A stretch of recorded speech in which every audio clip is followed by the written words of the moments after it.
Ejike manages Chinko Limited Human Resources Department, a company he has over 15 years of experience with. Because they thought he was competent at his work, the corporation trusted him. In his capacity as human resource manager, Ejike assisted Chinko in hiring and onboarding new staff members. The company believed that by bringing on quality workers, he improved the company. Ejike is regarded by Chinko's proprietors and management as a person of high moral standards. However, they were unaware that Ejike had a long history of employing women under questionable conditions. In exchange for having sex with him, he would promise them a job. When he became tired of them, he would come up with an explanation, dismiss them, and acquire a new female. The majority of people believed him to be a kind and honest man, but in actuality, he was a deceit who was concealing himself. Because so many people were unaware of the dark secrets he kept from the public, he gave the impression that he was a good man when, in reality, he wasn't. In addition, Ejike is a devoted husband and father who shares 3 children with his stunning wife. Along with his philanthropic efforts, he also donated money to old people's homes, orphans, and those who were homeless. This increased people's trust in him. He received multiple philanthropic awards in recognition of his community service efforts. Sarah had been employed at Chinko Limited for 1 year and 3 months as a secretary. Due to Ejike's promiscuity to offer her the job after their sexual encounter, she was hired. However, Ejike eventually decided that he no longer wanted Sarah to work there. He fabricated a story in which she misplaced the proposal that Ejike had taken and secretly kept away from her. The moment Ejike informed Sarah that he could locate the proposal she had last attended to, she was certain that she had failed it, so she was surprised. Upon reviewing the paperwork, she discovered that this specific proposal was missing. How can you not find these proposals that were kept in your custody? The firm will suffer significant losses as a result of not moving forward with the project, Ejike shouted angrily. Ejike used this as an excuse to sack Sarah. He told the Chinko management that Sarah was negligent, incompetent, lazy, and poor job performance. However, this was untrue. All Ejike wanted to do was get rid of her. Sarah was furious and amazed to learn she had been fired.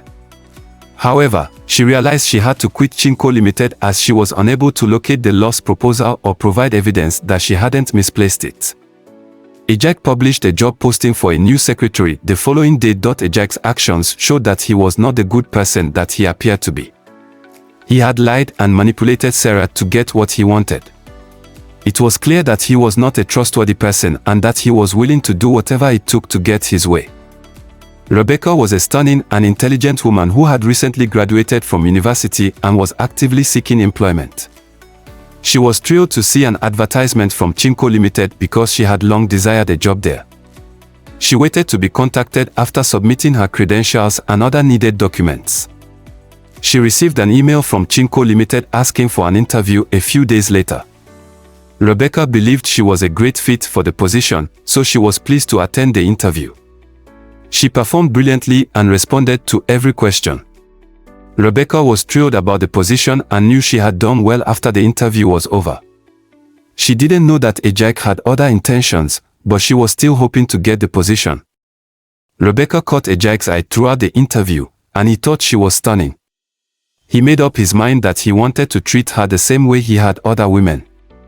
Rebecca showed up at the venue an hour ahead of time on the day of the interview.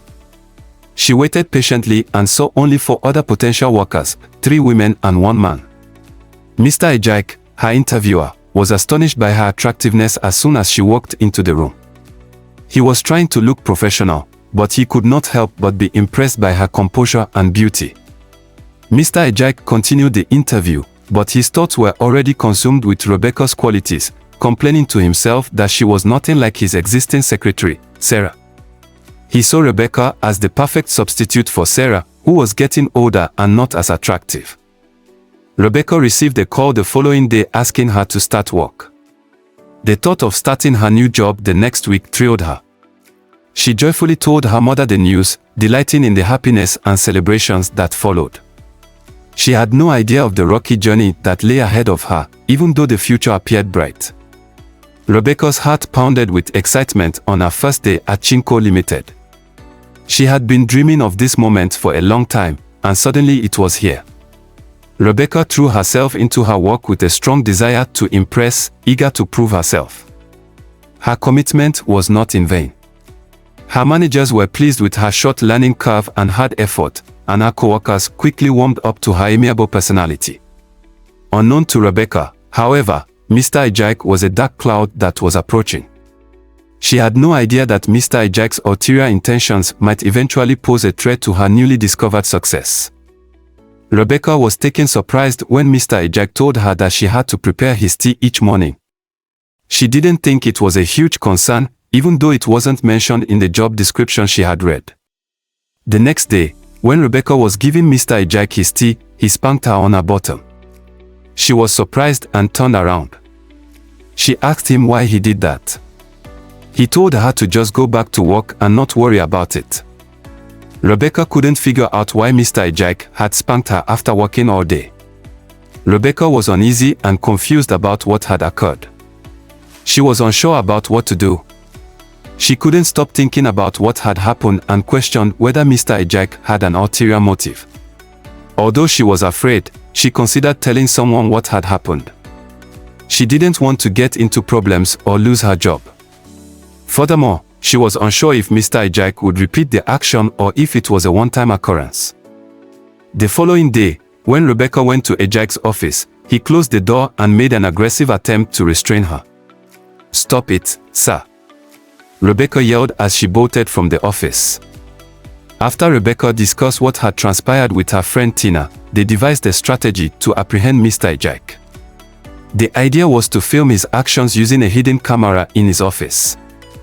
Before Ejike came to work the following day, Rebecca came in earlier and hid a camera in Ejike's office.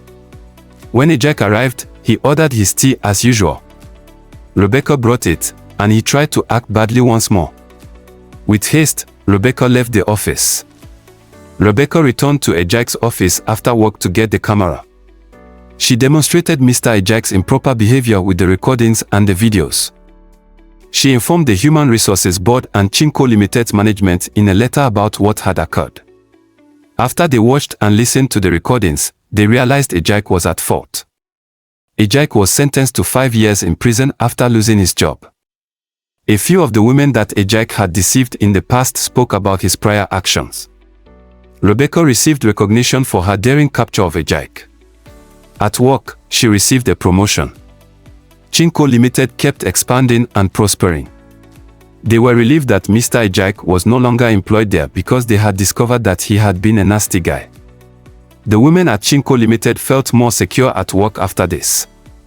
They were aware that Mr. Ejike would no longer deceive them or treat them poorly. The environment of Chinko Limited improved when Ejike left. The culture of abuse and manipulation was replaced with one of trust and camaraderie, and women no longer felt threatened for their careers or their safety. Rebecca thrived at the company in the years that followed, moving up the ranks thanks to her intellect, diligence, and willpower. She turned into a role model for other women, demonstrating to them that success may be achieved without sacrificing moral values. Over time, Chinko Limited gained a reputation as a business that appreciated and cherished all of its workers, but particularly the women. Due to its reputation, the company was able to draw in smart and ambitious women from all over the nation who were eager to work for a company that promoted their well-being and advancement.